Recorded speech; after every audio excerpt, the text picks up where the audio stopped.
Hey guys, അപ്പോൾ ഇത് random study വ്ളോഗാണ്. എൻ്റെ എക്സാം ആണെങ്കിൽ മറ്റന്നാൾ തുടങ്ങാൻ പോവുകയാണ്. അപ്പോൾ അതിന് മുമ്പത്തെ ദിവസങ്ങളിലൊക്കെ ഞാൻ എന്തൊക്കെയാണ് പഠിച്ചേ എന്നാണ് കാണിക്കാൻ പോകുന്നത്.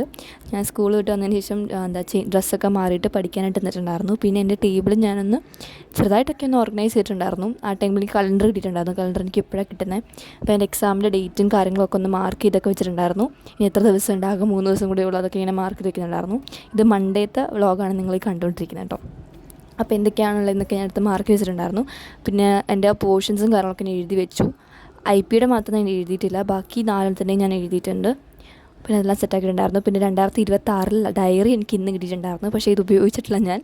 ഞാൻ ഉപയോഗിക്കാനും പ്ലാൻ ചെയ്യുന്നില്ല. കാരണം എൻ്റെ ഓൾറെഡി ഒരു ഡയറി ഉണ്ട്, അതാണ് ഞാൻ ഉപയോഗിക്കുന്നത്. ഞാൻ ജേർണലിങ് ഇടയ്ക്കേ ചെയ്യത്തുള്ളൂ. പിന്നെ അതുകൊണ്ട് തന്നെ എനിക്ക് ആ ഒരു ഡയറി തീർന്നിട്ടില്ല. 2024 എങ്ങാണ്ട് ഡയറിയാണ്, അത് തീർന്നിട്ടില്ല. അതിനകത്ത് തന്നെയാണ് ഞാൻ ഇടയ്ക്ക് ജേർണലിങ് ചെയ്യുമ്പോൾ അത് ചെയ്യും. പിന്നെ എൻ്റെ പ്ലാനിങ് 2026 പ്ലാനിങ് ഉണ്ട്, 2025 ഉണ്ട്, 2024 ഉണ്ട്. അപ്പോൾ ഇത്രത്തോളം ഇത്ര ആയിട്ടും അത് തീർന്നിട്ടില്ല. കാരണം ഞാൻ ഇടയ്ക്കിടയ്ക്ക് ചെയ്യത്തുള്ളൂ, എനിക്ക് തോന്നുമ്പോൾ മാത്രമേ ഞാൻ ചെയ്യത്തുള്ളൂ. അപ്പോൾ അതുകൊണ്ട് തന്നെ അത് ഇപ്പോഴും ഉണ്ട്. അപ്പോൾ അത് തീർന്നിട്ട് ഇനി ഉപയോഗിക്കാമെന്ന് വിചാരിച്ചു. പിന്നെ ഇത് ഞാൻ ടു ഡു ലിസ്റ്റും കാര്യങ്ങളൊക്കെ പ്രിപ്പയർ ചെയ്യുന്നതാണ്. ഇത് 10ാം ക്ലാസ് മുതൽ എൻ്റെ കൂടെ ഉള്ളതാണ്. അപ്പം അതിനകത്താണ് ഞാൻ മിക്ക കാര്യങ്ങളൊക്കെ എഴുതി വെക്കുന്നത്. അപ്പോൾ ഈ എക്സാമിൻ്റെ കാര്യങ്ങളൊക്കെ ഞാൻ എഴുതിയിട്ടുണ്ട് അതിനകത്ത്. അതിനനുസരിച്ച് ഇങ്ങനെ കംപ്ലീറ്റ് ആകുമ്പോൾ ടിക്ക് ചെയ്തൊക്കെ പോകും. അപ്പോൾ ടു ഡു ലിസ്റ്റ് കീപ്പ് ചെയ്യുന്നത് നല്ലതാണ്. ഞാൻ ഇത് ഇടയ്ക്ക് എൻ്റെ സ്കൂളിലും കൊണ്ടുപോകുന്നൊരു സംഭവമായിരുന്നു. ഇപ്പോൾ +1 അങ്ങനെ കൊണ്ടുപോകാറില്ല, പക്ഷേ 10ൽ പഠിച്ച സമയത്ത് ഞാൻ എൻ്റെ ബാഗിൽ ഇതുണ്ടായിരിക്കും എന്തായാലും. അപ്പോൾ ഇനി നമുക്കെന്തായാലും പഠിക്കാനായിട്ട് തുടങ്ങാം. ഞാനാണെങ്കിൽ ആദ്യമേ എന്തെടുക്കും എന്നുള്ള കൺഫ്യൂഷനിൽ ഞാൻ കുറച്ച് നേരം അവിടെ ഇങ്ങനെ ചുമ്മാ ഇരുന്നു. പിന്നെ ഞാൻ എൻ്റെ വിഷൻ ബോർഡൊന്ന് നോക്കിയൊന്ന് സ്വന്തമായിട്ട് ഭയങ്കര ഒരു പ്രൗഡ് ഫീലാണ് ആ വിഷൻ ബോർഡ് കാണുമ്പോൾ. ഇത്രയും കാര്യങ്ങളൊക്കെ ഞാൻ ചെയ്തല്ലോ, ഇനി നമുക്കിതൊന്ന് നടത്തിയെടുക്കണം എന്നുള്ള ആ ഒരു മോട്ടിവേഷൻ കിട്ടും ആ വിഷൻ ബോർഡ് കാണുമ്പോൾ തന്നെ.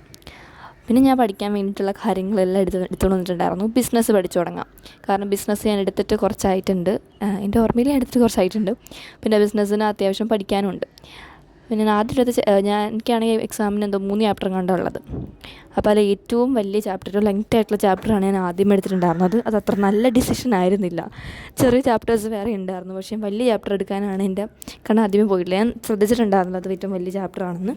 ഞാനൊരു ഓർഡർ അനുസരിച്ച് പോകാമെന്ന് വിചാരിച്ചിട്ടാണ് ആ ചാപ്റ്റർ എടുത്തിട്ടുണ്ടായിരുന്നത്. പിന്നെ ഞാൻ നേരത്തെ ആ ചാപ്റ്റർ നോക്കി വെച്ചിട്ടുണ്ടായിരുന്നു. അപ്പോൾ എനിക്ക് വലിയ കുഴപ്പമില്ല. അപ്പോൾ ഒരു ലെക്ചർ കണ്ടുകൊണ്ട് ആ ഒരു ചാപ്റ്റർ അങ്ങോട്ട് തീർക്കാമെന്ന് വിചാരിച്ചിട്ടുണ്ടായിരുന്നു. ഞാൻ പിന്നെ സൈലത്തിൻ്റെ ലെക്ചറാണ് എടുത്തിട്ടുണ്ടായിരുന്നത്. ഇപ്പോൾ ബിസിനസ്സിന് ഞാൻ കറൻ്റ്ലി ഇതാണ് ഫോളോ ചെയ്യുന്നത്. പക്ഷേ എന്തൊക്കെയോ ചെറിയ വ്യത്യാസങ്ങളുണ്ട്. ഞാൻ പഠിക്കുന്നതും അതുമായിട്ട് ചെറിയ വ്യത്യാസങ്ങളുണ്ട്.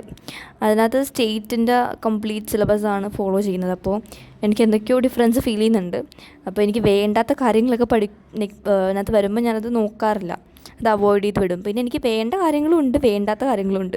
അതിനകത്തപ്പോൾ വേണ്ടത് മാത്രം നോക്കി ഇതിൻ്റെ പഠിച്ചാൽ മതി. കുറേ കാര്യങ്ങൾ എനിക്ക് സ്കിപ്പ് അടിച്ച് കളയാനുണ്ടായിരുന്നു അതിനകത്ത്. പിന്നെ ഇനി ഞാൻ എൻ്റെ ഗൈഡിലൊക്കെ മെയിനായിട്ട് കൊടുത്തേക്കുന്നത്, എനിക്ക് പഠിപ്പിച്ചതിൽ മെയിനായിട്ട് കൊടുത്തേക്കുന്ന കാര്യങ്ങളൊക്കെ അവിടെ കുറച്ച് ഭയങ്കര സിമ്പിളായിട്ടൊക്കെയാണ് എക്സ്പ്ലെയിൻ ചെയ്തേക്കുന്നത്. അപ്പോൾ ചിലപ്പോൾ ഞാൻ ക്ലാസ് ചെയ്യാൻ മാറ്റിയെന്നിരിക്കും, പക്ഷേ നന്നായിട്ട് സാറ് പഠിപ്പിക്കുന്നുണ്ട്. എനിക്ക് ഇത് തന്നെ കണ്ടിന്യൂ ചെയ്ത് പോകണമെന്നായിരുന്നു ആഗ്രഹം. പിന്നെ ഒരു മോട്ടിവേഷനൊക്കെ വേണ്ടിയിട്ട് ഞാൻ ടൈമറൊക്കെ സെറ്റ് ചെയ്തിട്ടുണ്ടായിരുന്നു.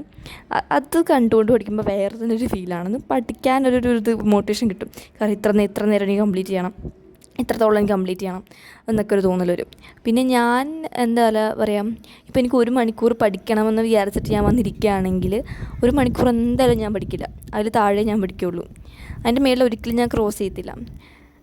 അതുകൊണ്ട് തന്നെ ഞാൻ എപ്പോഴും പഠിക്കാതിരിക്കുമ്പോൾ കുറച്ച് സമയം കൂട്ടി ഞാൻ വയ്ക്കും. ഇപ്പോൾ 2 മണിക്കൂർ പഠിക്കണമെന്ന് പറഞ്ഞ് വന്നിരിക്കുകയാണെങ്കിൽ ഉറപ്പാടെ 1 മണിക്കൂർ കൂടുതൽ പഠിച്ചിരിക്കും, പക്ഷേ 2 മണിക്കൂർ ഒരിക്കലും എത്തത്തുമില്ല. അതുകൊണ്ട് തന്നെ എന്നെ അറിയാവുന്നതുകൊണ്ട് ഞാൻ ഈ ഒരു ഇതിലാണ് ഇരിക്കുന്നത്. ഞാൻ പറഞ്ഞ ഒരു 30 മിനിറ്റ് പഠിച്ചാൽ മതി. പക്ഷെ 30 മിനിറ്റ് അല്ലല്ലോ ഞാൻ പറഞ്ഞത്, ഞാൻ 1 മണിക്കൂർ പഠിക്കാമെന്ന് പറഞ്ഞാണ് ഇരുന്നത്. അപ്പോൾ ഞാൻ എന്തായാലും 30 മിനിറ്റ് മേലെ പഠിക്കും, അതെനിക്കറിയാം. അപ്പോൾ ആ രീതിയിൽ വന്നിരുന്നതാണ്. അതുകൊണ്ട് തന്നെ എനിക്ക് 45 മിനിറ്റ്സ് 46 മിനിറ്റ്സ് എന്നോട് ഞാൻ ഈ ബിസിനസ് കൊണ്ട് ചെയ്തിട്ടുണ്ടായിരുന്നു. പിന്നെ ഞാൻ ബിസിനസ് മാറ്റിയിട്ടുണ്ടായിരുന്നു. നിങ്ങളൊരു കൊമേഴ്സ് സ്റ്റുഡൻ്റ് ആണെങ്കിൽ ഞാനോട് റിലേറ്റ് ചെയ്യാൻ പറ്റും ബിസിനസ് എത്രത്തോളം നമ്മളെ പഠിക്കുന്ന സമയത്ത് എത്രത്തോളം മടുപ്പിക്കുമെന്ന്. എനിക്ക് പഠിക്കുന്ന കാര്യങ്ങൾ ഭയങ്കര ഇൻട്രസ്റ്റിംഗ് ആയിട്ടൊക്കെ തോന്നും, പക്ഷേ ഇത്രത്തോളം തിയറി ഒന്നും എനിക്ക് പറ്റത്തില്ല. സോഷ്യൽ സയൻസിനോട് എനിക്ക് തോന്നുന്ന സെയിം സംഭവം. ഇപ്പോൾ നിങ്ങൾ കൊമേഴ്സ് അല്ലെങ്കിൽ നിങ്ങൾ സോഷ്യൽ സയൻസ് എടുത്ത് കമ്പയർ ചെയ്താൽ മതി.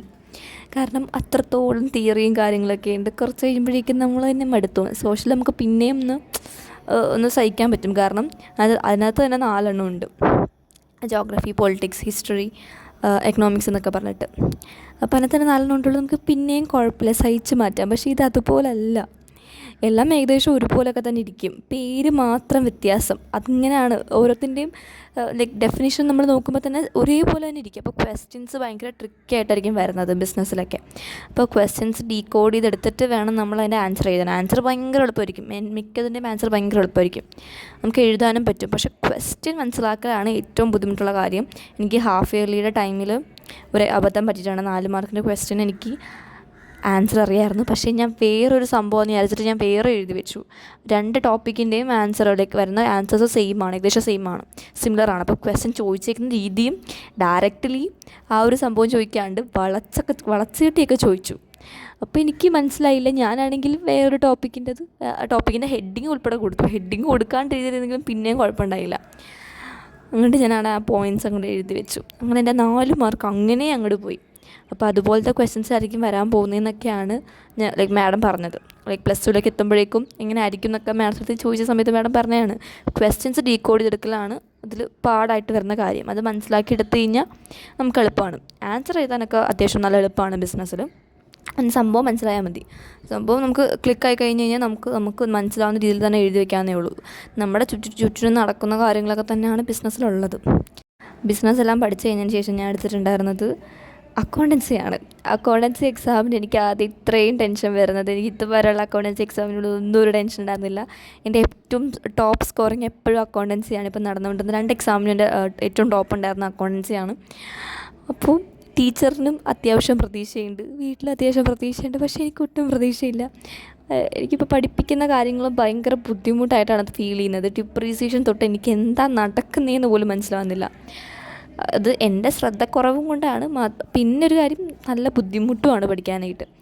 അപ്പോൾ ഞാൻ കഷ്ടപ്പെട്ട് വരുന്നത് പഠിച്ച് വരുന്നതേ ഉള്ളൂ. പിന്നെ എൻ്റെ മടിയുള്ളത് കൊണ്ടും കൂടി ഇടയ്ക്കിടയ്ക്ക് ഞാൻ ഇങ്ങനെ ഡിസ്ട്രാക്റ്റഡ് ആയിട്ട് പോകുന്നുണ്ട്. ഇത്രയും പഠിച്ചെനിക്ക് മതിയായി എന്ന് പറഞ്ഞിട്ട് ഞാൻ നിർത്തിപ്പോകുന്നുണ്ട്. അത് ഈ അക്കൗണ്ടൻസി പഠിക്കുമ്പോഴാണ് എനിക്ക് നിർത്തിപ്പോകാനുള്ള ഒരു ടെൻഡൻസി കൂടുന്നത്. പിന്നെ ഈ അക്കൗണ്ടൻസിയിൽ ഈ ഒരു സംഭവത്തിൽ കാൽക്കുലേഷനും കാര്യങ്ങളൊന്നും വലിയ ബുദ്ധിമുട്ടുള്ളതൊന്നും അല്ല, നമുക്കൊന്ന് മനസ്സിലാക്കിയെടുക്കണം. കോൺസെപ്റ്റാണ് മെയിനായിട്ട് വേണ്ടത്. അക്കൗണ്ടൻസിയിൽ കോൺസെപ്റ്റ് മനസ്സിലാക്കി കഴിഞ്ഞാൽ സംഭവം ഈസിയാണ്, പക്ഷെ അത് മനസ്സിലാക്കിയെടുക്കാൻ കുറച്ച് പാടാണ്. അതുകൊണ്ടാണ് അക്കൗണ്ടൻസി ഡിഫിക്കൽട്ടായിട്ട് ചിലർക്കെങ്കിലും തോന്നുന്നത്.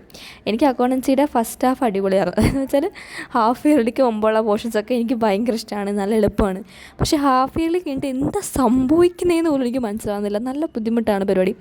അപ്പോൾ ഇനി ഒന്നും കൂടെ ഈ ഒരു എക്സാം കഴിഞ്ഞിട്ട് എനിക്ക് ഒന്നും കൂടെ മഗ്ഗപ്പ് ചെയ്തെടുക്കണം, എല്ലാം കൂടെ എങ്ങനെയെങ്കിലും ഒന്ന് സെറ്റാക്കി എടുക്കണം. അപ്പോൾ ഞാൻ ആദ്യമേ സൈലത്തിൻ്റെ ക്ലാസ്സാണ് കണ്ടുകൊണ്ടിരുന്നത്. പിന്നെ അത് മാറ്റിയിട്ട് ഞാൻ നെക്സ്റ്റ് ടോപ്പേഴ്സ് കോമേഴ്സ് എടുത്തിട്ടുണ്ടായിരുന്നു. കാരണം എനിക്ക് പഠിക്കുന്ന കാര്യങ്ങളും സാറ് പഠിപ്പിക്കുന്നതിലും എന്തോ ഒരു വ്യത്യാസം പോലെ ഫീൽ ചെയ്തു.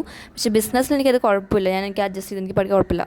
പക്ഷേ അക്കൗണ്ടൻസിൽ എനിക്കത് പറ്റത്തില്ല. കാരണം ബിസിനസ്സിൽ നമുക്ക് എന്തെങ്കിലുമൊക്കെ കാണിച്ചു വയ്ക്കാം, അക്കൗണ്ടൻസി അങ്ങനെ അല്ല. അതുകൊണ്ട് തന്നെ എനിക്ക് റിസ്ക് എടുക്കാൻ വയ്യാത്തതുകൊണ്ട് ഞാൻ നെക്സ്റ്റ് ടോപ്പേഴ്സ് കോമേഴ്സും കയറിയിട്ട് സാറിൻ്റെ ക്ലാസ് ഇരുന്ന് കാണുമായിരുന്നു. സൈലം ഞാൻ 2x ഇട്ടാണ് കണ്ടത്, കാരണം എനിക്ക് മനസ്സിലാവുന്നുണ്ടായിരുന്നു. പക്ഷേ ഇത് ഞാൻ നോർമൽ സ്പീഡിലിട്ട് പതുക്കെ ബാക്കോട്ടൊക്കെ സ്കിപ്പ് അടിച്ചിരുന്നൊക്കെയാണ് കണ്ടത്. അപ്പോൾ ഇതെല്ലാം മാത്രമുള്ള video. Thanks for watching. Bye bye.